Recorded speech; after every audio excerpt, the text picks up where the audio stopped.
All rise as we are in the presence of royalty. King Jebo. Woo! Oh my god, bro. Oh, hell no, man. What? Jebo? I think I should have left the crown on longer. So I'm sure this is something you've been asked all the time, and you've probably heard it more than anything right now, but I think it'd only be fair to my mom, who's gonna be watching this, the question she asks every single game. Can you explain to everyone the thing on your neck you wear, the Q collar, for those that don't know, what it is, why you wear it, and what it does? I get that question all the time. It's a newer device that's being trialed out, has gone through a period of research, and is going through continuously undergoing research to prove its thesis and enhance the product. But essentially it's meant to be a brain safety device, not a concussion prevention device, which is what people often associate it with. But actually it's targeting subconcussive impacts, which what we've learned through the research is that continuous subconcussive impacts that maybe don't rise to the level of concussion symptoms or definition still have damage on our brain long term. And again, some of that research is evolving, will prove itself out or be disproven, but I think what we're seeing is that there's an urge to address and at least keep the conversation front and center. So what you've seen, I was first acquainted to the product when Megan Klingenberg was wearing it in the Portland Thorns, and I was like, same reaction as everyone else. What is she wearing? And I was so confused. But I've had 2 concussions, and it came to my attention that this was a device that just could help overall with the brain safety idea. And so I'm optimistic. I'm not going to sit here and sell anyone and tell them that it's a silver bullet, but ultimately I think if you have a chance to look after yourself, then it's worth being a part of that journey to refining the product. And quickly, the science is that essentially it squeezes a couple veins in your neck, which keeps more blood in your brain. When the brain has more blood, it's more expanded, and if you get hit in a more expansive state, then there should be less room for shaking, which is where the subconcussive and concussive impacts really do their damage. So that's, long story short, enough. Do you think it's a practical alternative for kids, and do you think it should be something that should be common practice? I'll let the research that continues to evolve dictate that, but if it can prove its thesis out in a rigorous way and be accepted by the medical community as something that does what it says it does, then yes, I think it should be on every child and adult's neck. I think what you see with soccer players is we're minimalists. We don't enjoy a lot of equipment. Even getting guys to wear GPS pods can be a challenge. Getting guys to wear shin guards can be a challenge. So getting guys to wear a neck device that is not the most stylish might be a little bit challenging. But again, if the medical thesis proves out, then it's a necessary sacrifice in terms of whatever you're losing for fashion and whatnot. Next, you've been described as a leader with or without the captain's armband, and within your first few months in San Jose, you actually had a very positive impact in our locker room. Can you speak upon how you led the charge in the revolution on the quality of egg cooking in the dining room? Yeah, there's some stuff that goes on behind the scenes that maybe people don't always see. I think it's part of the beauty and charm of MLS. Every club's going to be a little bit different. So, in Portland, we had just gone through a new training facility, and with the new training facility came new staff and additional staff, not necessarily always new, that really just reshaped the performance aspect of what we could do when we got onto the field.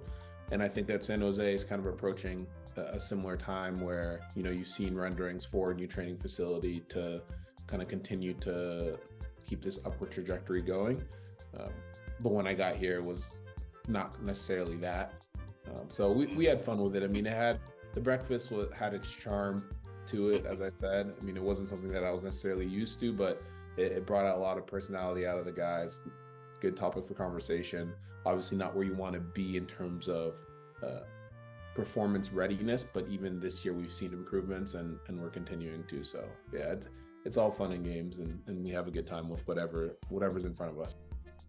Awesome. Okay. How do you combat away game boredom? I know for a lot of people they see it as, oh, I get to travel to all these different states and explore, but for you guys, a lot of the time it's, I get a 15-minute walk outside the hotel room, but otherwise I'm kind of locked in it. So what do you do to kind of combat that free time? Yeah, I think MLS is a little bit unique there, where when you go on the road, you can take in a little bit of the road surroundings, the cultural landmarks and whatnot. So it's a balance. You want to stay focused. You're there for business, and you're not there for a long time. I'd say pre-pandemic, when we weren't charting as often, you could go out after a game and, have a dinner, meet with friends, meet with family more easily. Now we're kind of charting in and out pretty quickly. So a little bit less time for exploration, but it's finding a coffee shop down the road and really just killing some time and providing your brain with the refresh it needs as it gets ready to dial into battle. What was your mindset coming to San Jose? You were coming from a championship level squad with Portland, who every year you guys are arguably in the running for a championship or at least a deep playoff run. And then now you're being shipped off to a team in San Jose who previously saw about 4 wins on the last season. Yeah, it happened really quickly. So there wasn't a whole lot of time to process the maybe the differences in where the clubs were at the time. But what I had known was that, Matthias was building something special. I know that, from the outside looking in, it didn't always look functional, but from the inside, we appreciated the process and do wish that we could have been more successful under him, because there were a lot of good moments within that locker room and that journey. And I was one of the late additions to that. But listening to the stories of 2019 and 2020, it was, a work hard but family environment. And that's something that I could tell from talking to players, talking to coaches ahead of my move. And, I was convinced that it was an opportunity to take this jump. I didn't know my next jump would be a move to a Western Conference rival. And as you said, Timbers had a history of, we won the bubble tournament. We were in the semifinals of Open Cup, went to MLS Cup final while I was there. So we were in and around the mix in terms of trophies almost every year. But I think the pandemic kind of exacerbated a few issues financially within the clubs, and this opportunity came up, and it was an opportunity to show that I could not only do it surrounded by the Portland Timbers team and the all-stars and veterans that made up that squad, but also with a new team, a new location, a new culture and club, and it's something that I took a lot of pride in seizing that opportunity. In a 2020 interview from Now This News, you were speaking about the BLM activism and just taking it past social media. And one of the points you made was supporting Black businesses. Now that you've been in San Jose for 2 to 3 seasons, are there any local Black businesses you think people should go check out? Yeah, I mean, I think I'm not super in the San Jose community. I actually moved up to San Francisco and I kind of bounced around Oakland. So I think it's just about each individual person knowing where Black businesses reside, or just the Black community hangs out as well, because that's going to be oftentimes the vendors that are providing and owned by minorities. So I think it's incumbent on all of us to just take our time and really visit the different neighborhoods in our communities and make organic connections. It was how I did it in Portland. I think in San Jose I struggled a little bit, but there were some good ones for sure. And if I'll say the one that I went to most in San Jose was probably Nirvana Soul. Nirvana Soul, I mean, I appreciated Giving Pies as well. But I mean, these are just such niche vendors, right? Like Nirvana Soul is a coffee shop, Giving Pies is a pie shop. Everyone's going to have different preferences, whether it's actual dinners, coffee shops, bars, etc. But yeah, no, it's there's a lot to see in the Bay Area. So in the NBA, they have this thing that kind of all the players talk about as your welcome to the league moment, where you've been the man your whole life, top player, and now you're enter the league, and your very first play you either get dunked on or posterized. Is there anything that comes to mind when you hear that, like your welcome to the league moment?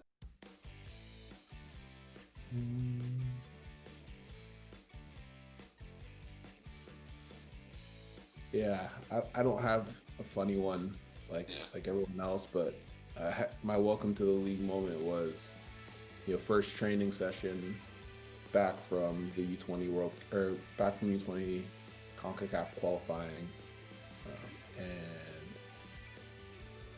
yeah, I just wasn't really following instructions, not for lack of desire, but maybe lack of attentiveness, and seeing the way the veterans reacted when you maybe weren't following the instructions was, to put nicely, not what a rookie wants to be listening to, in terms of knee-jerk reaction. So from there, I kind of realized that training is super important, and you have to really put every focus that you put into your own individual ability to show up to training. You also have to put into what the information is that you're being given. If not, other people pay the consequences of the lack of attentiveness. Yeah, did you have to run a little extra, or were they just on you in the locker room? What is the difference between what we might see on TV, typical Americans screaming this and that, and then what actually goes on inside? No, it was screaming. Okay, cool. But it was jarring, and it was yo, wake up, kid, kind of energy. And no, I appreciated that. I think I came into a locker room with guys who had a lot of experience, had won a lot of games, and it taught me the standard very quickly. Good to know. Thank you. In the interview with Ted Ramey this season, you said you were most looking forward to writing a different story, finishing pretty much bottom of the West last season, and you came from a team that was constantly in playoffs, fighting for the cup, even winning the MLS's Back Tourney Cup, as we talked about earlier. Now that we're approaching pretty much the last 3 games before playoffs, how are you feeling about the story thus far? Yeah, I think it's been one of ups and downs, which is kind of the nature of MLS seasons. But ultimately, we're in a position to fight for our playoff lives. And when you look at how condensed the West is at the time that we're recording this, there's no reason why we can't find ourselves even in the top 4, with some positive results in these last 2 game weeks, maybe a little bit of help from other teams. But what we're seeing is a lot of teams are going to be playing each other. It's really hard to get wins at this time of the year. Teams are really tense. Teams are fighting for everything. You saw it in Minnesota when we were down 1-0. We knew that we had to find a way to get that tie, and ultimately push for the win. But the tie would be enough to make sure that Minnesota didn't leapfrog us in that particular game week. So I don't know what the story is that will be written at the end of the year.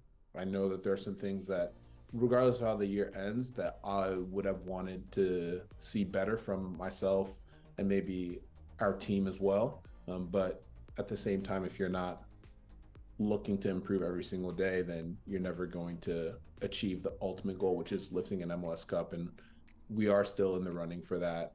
I hope we're in the running, well into late November, early December. I feel like a lot of the interviews last year were pretty much saying, how does it feel to be in the Golden Boot race? How great does it feel to be in the Golden Boot race? And a lot of time I feel your answer was, it's cool, I appreciate it, it feels good to score goals, but my team's success hasn't really been there, something we want to focus more on.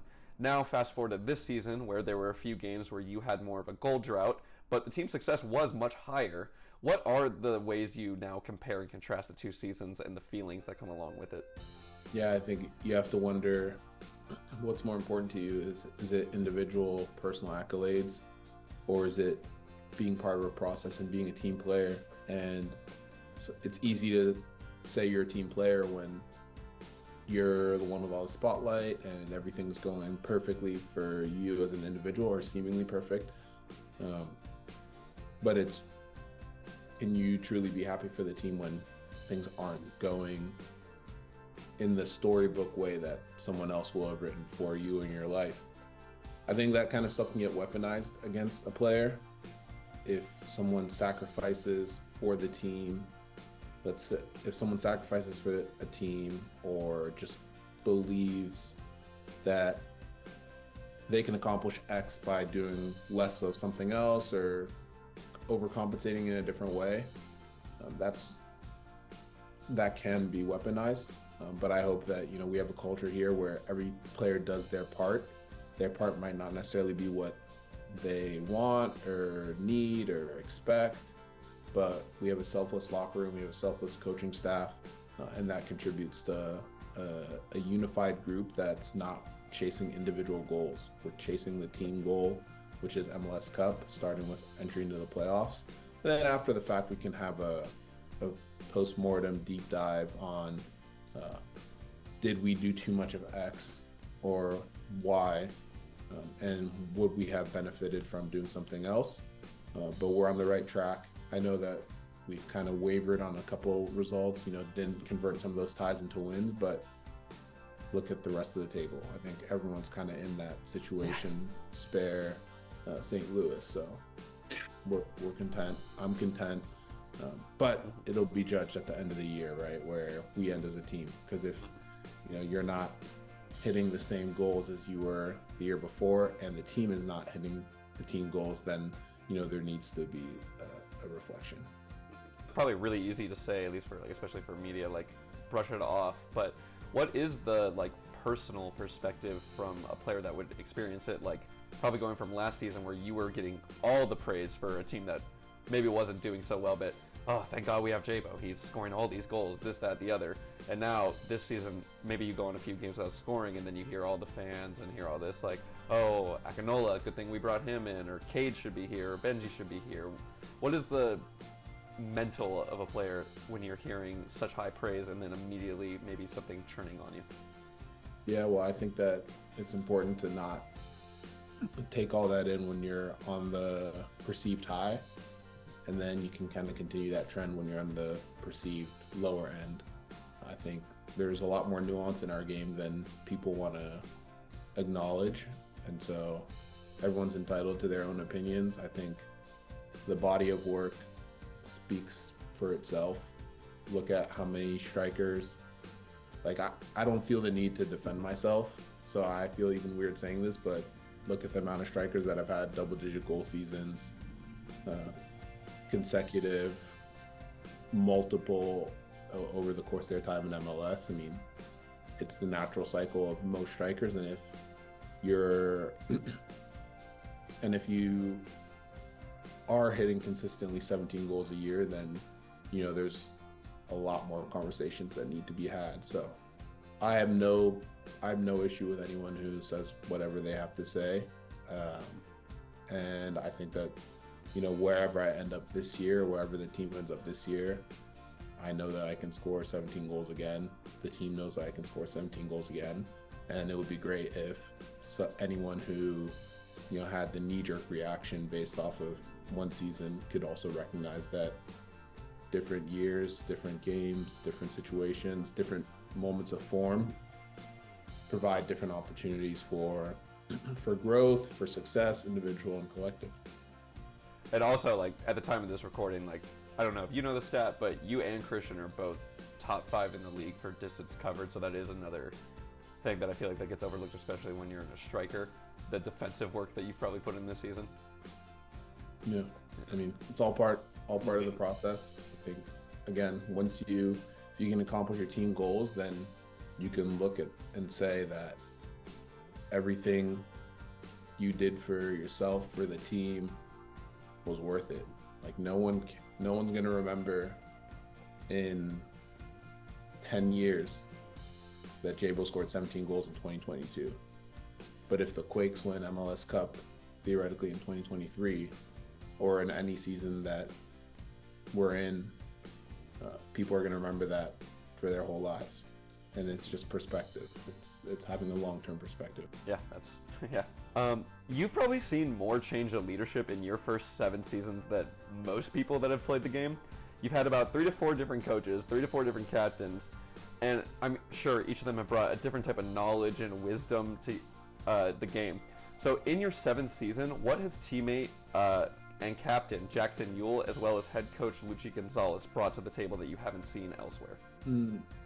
Yeah, I think in Jackson, you had someone who had to fill big shoes with Wando, someone who got to learn from him for multiple years, but ultimately had to take his role, which is not easy, especially when you know the kind of respect that Wando commands in the locker room. But I think Jackson stepped into that and has continued to grow in that in a special way. He's made it its own. He's not tried to be Wando. I don't think anyone can be him, both from a sporting perspective or from a leadership perspective, but that doesn't mean you can't lead.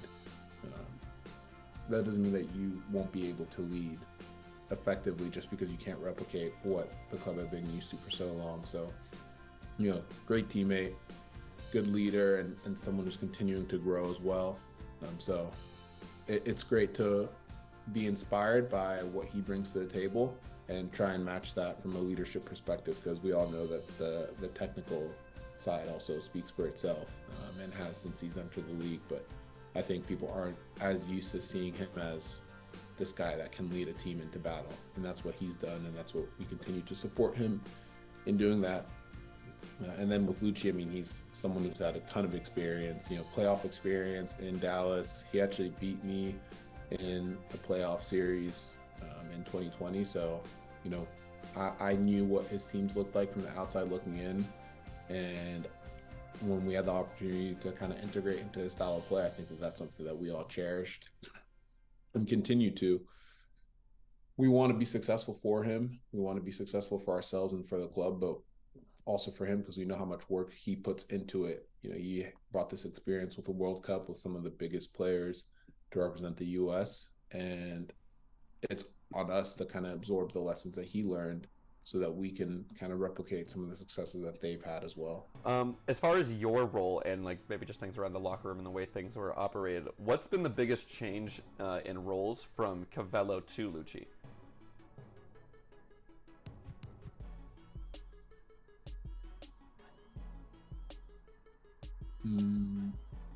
I would say from Cavello to Luchi, it's been pretty similar. I think those are both coaches who respected communication and wanted communication with some of the older players. It feels weird, as I'm thinking and saying that out loud. I'm 26, so I don't feel like I'm an older player, but that's just kind of the makeup of our locker room. We've got some talented young homegrowns, and we have some draft picks who are beginning their journeys just like I did and Jackson did coming out of the draft in 2017. And so we have a slightly younger locker room than others, or at least that's how it feels, and that's how we've kind of acknowledged. But the opportunity to kind of lead that young, energetic group into what is the MLS regular season and beyond is something that I've had the privilege of doing the last couple of years, that coaches have trusted me in helping manage. It's ultimately a team effort, right? Jackson's our leader, and you have some veterans underneath him that really support what he's doing, the vision he's trying to bring to the locker room. And then you have some other veterans, experienced guys who maybe haven't been at the club as long, but still bring an important perspective that you really want to balance out with kind of the guys who maybe have been in MLS a little bit longer, been at San Jose a little bit longer. So it's a team effort to get up and running, and the coaches trust the guys who have been around and the guys who have experience playing to relay their message, and also bring back any information that they need in terms of building our team out. How much harder is that I feel like MLS compared to other leagues? Because you see a team in Europe, maybe not more so nowadays as you did back in the day, but you have a core team and you usually have them for 3, 4, 5 years, and maybe a few pieces changing. I feel like in MLS, even San Jose, every 2 to 3 years, we have an almost completely new squad. So how hard is that to keep a locker room consistency? I think ultimately it's about recruiting players that you feel already fit the locker room culture. When you're recruiting from within the league, I think it's a little bit easier to integrate because they're guys who know the MLS pretty well, guys who you've played against. Some you have better memories with than others, but ultimately everyone's ready to get on board and work towards that same goal. So turnover is part of any profession. It's maybe a little bit more prevalent in MLS and the constraints with which we work with. But ultimately, again, yeah, I think it's something that makes our locker room stronger, keeps everyone motivated. I talk a lot about some of the younger guys or some of the guys who maybe haven't gotten a lot of playing time and who have stayed committed to this journey. I'll talk about the course of 2023. They've all been great teammates to each other and to myself. And if for whatever reason, the club decides, they decide together that their future is best decided elsewhere, then as a friend and teammate, that's something that I have to support because I was in that position as a rookie, as a second-year player who maybe didn't have that consistency in my ascendancy. And so I just recognize that as well. I recognize that there are guys, like Marcos Lopez, who left last year in the middle of the year, or Calvo, to pursue some new opportunities for them. And that all contributes to the turnover, but I want to be supportive as a teammate because it could be me, it could be whoever else the next time. And the club waits for nobody. It's just plug and play.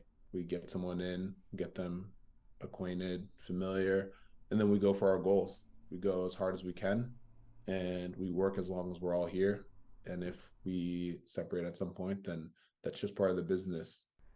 In an article from Q30, when you were talking about what you do in your free time, you said, "I usually looking to connect with other players in the league and see kind of like-minded interests when it comes to activism or when it comes to just general social conditions, issues within the city, and seeing kind of where we have synergy and if there's ways to collaborate. In your time in San Jose or the Bay Area, have you found a new passion or interest you think people should get involved in or look more into?" I wouldn't say so. I think everything's kind of been consistent from an activism standpoint. I wouldn't say I've built out any partnerships or projects with players in the Bay Area like I had in 2020 in Portland. But doors always open for that, and doesn't mean the conversations aren't happening.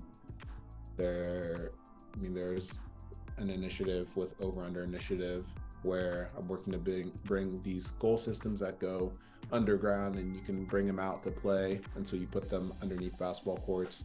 I'm working on that with the nonprofit and just constantly evaluating if there are other players that want to get involved in it. So that's just an example. There's a lot of moving pieces going on, and where they reside, who they'll be with, it's kind of very fluid. Is there somewhere people can go and check that out, if they want to go and help? If they want to help on the specific initiatives, I'm starting a newsletter. Hopefully first time will be by the end of the season. I was hoping to get it started in September, so my newsletter would be a good place to just keep track of that stuff. You can find it on my website at jeremyebobisse.com. If not, if you want to just look at the initiative itself, Over Under Initiative, you can type it into Google. I'm not sure their website, but there's a lot of other things. Oakland Genesis is a group that I work with as well. Black Players for Change, obviously. So yeah. To kind of wrap things up a little bit, I have some quick fire questions for you, or if it makes you more comfortable, we can call it the 442 questions from your Portland days. I heard you like Catan. What's your go-to faction? Wheat. Best and worst team cook? Worst. Got to give a shout to my boy Paul Marie.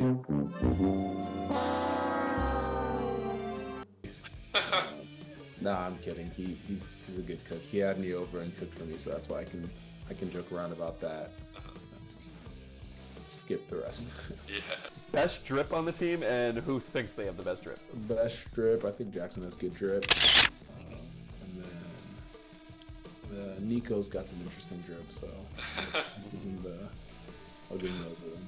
There's a lot of country fans in the locker room. Have you picked up any songs to your personal playlist? Country's not really where I stay, but I respect it. I think Fast Car, Tracy Chapman, which is ironic because like the newer versions taking the charts, but it brought me back to kind of the original. Best and worst away game. Yeah, best away trip, Toronto. Worst away trip, probably Colorado or Salt Lake. That altitude is challenging. Yeah. And then for my final question, in 2023, players picked charity/organizations they wanted to represent, and you were with the group that chose the health and fitness initiatives. And then as well as in 2022, you chose the Black Players for Change organization, one I believe you were a founding member for and a board member for. Can you let people know about the organization and how they can help? I think just in the spirit of trying to keep things local, I would focus on Oakland Genesis, which is kind of my newer initiative. I just joined the board in the summer.